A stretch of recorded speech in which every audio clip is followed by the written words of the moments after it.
Yeah, so we planned to start a company, and it took us way too long to do so, just from not knowing what we were doing. We spent a lot of time speaking with other developers who had started their own studios to kind of figure out the steps we needed to take, both legally. Well, we also consulted actual lawyers, because you should always do that, not LegalZoom, not your friend who thinks they know. And we used Kickstarter to kind of test the waters of like, yes, we think this is great. A lot of people loved the free one, but would anyone actually pay any money for this? So we weren't actually using Kickstarter to fund the game, as nice as that would have been, because it wasn't popular enough at the time to have the audience to be able to fund a game like ours from a bunch of nobodies who'd made a freeware or weird thing. But it did prove to us that, like, hey, people do want this, and it's worth spending our time trying to work hours after our full-time jobs to complete this over the next 2.5 years.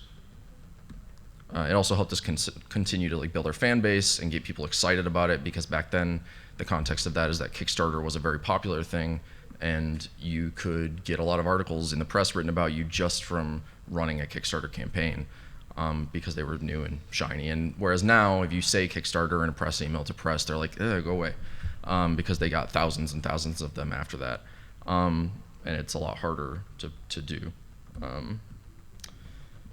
Another thing is, like, when starting our studio, we spent a lot of time focusing on the culture, what our goals were, making sure the people that were involved were all bought into that and shared those, and that anytime those did change, we spent time talking about why a person's goals had changed, if they still lined up with the company, if they were happy with what we were doing, both in our work and how the studio was run.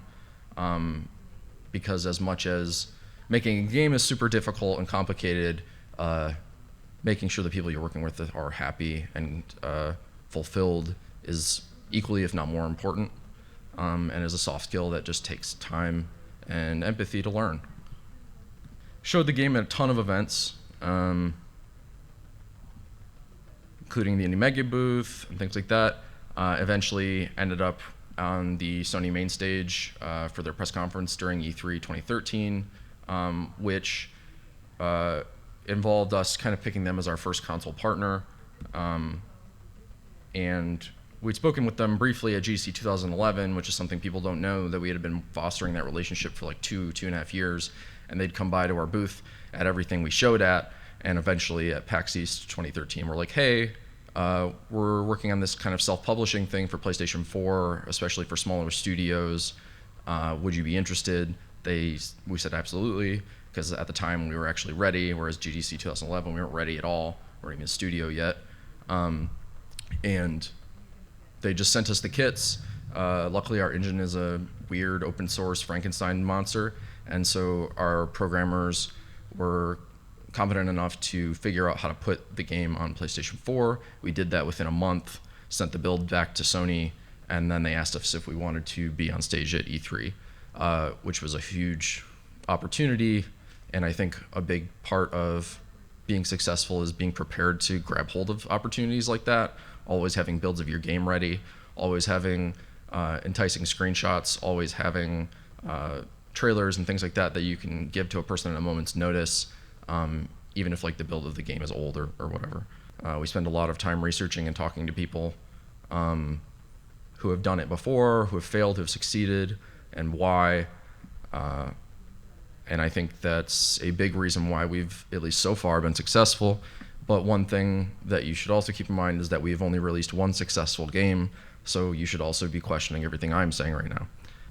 So yeah, the original group was 18 people, and at GDC 2011, after we had been nominated, that is when some of us were like, oh, maybe this could be more than just this free student project.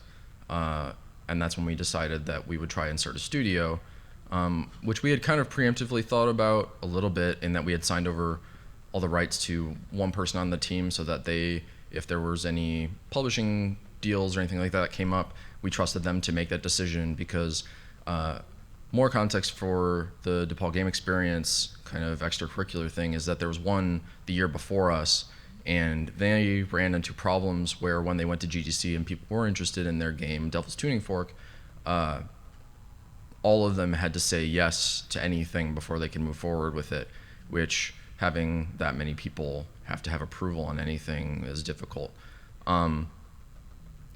but yeah, once we decided on kind of the people that wanted to move forward and try that, none of us had ever started a business before. None of us had gone to school for business.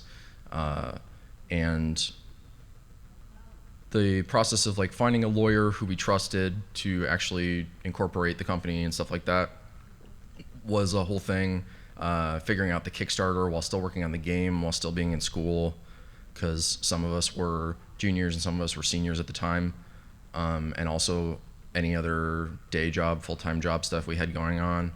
So it was a lot of like not being able to focus solely on that, and then also not knowing what we were doing, and every step of the way having to have a meeting with like 5 to 10 people and be like, what did you do in this situation? What would you do now?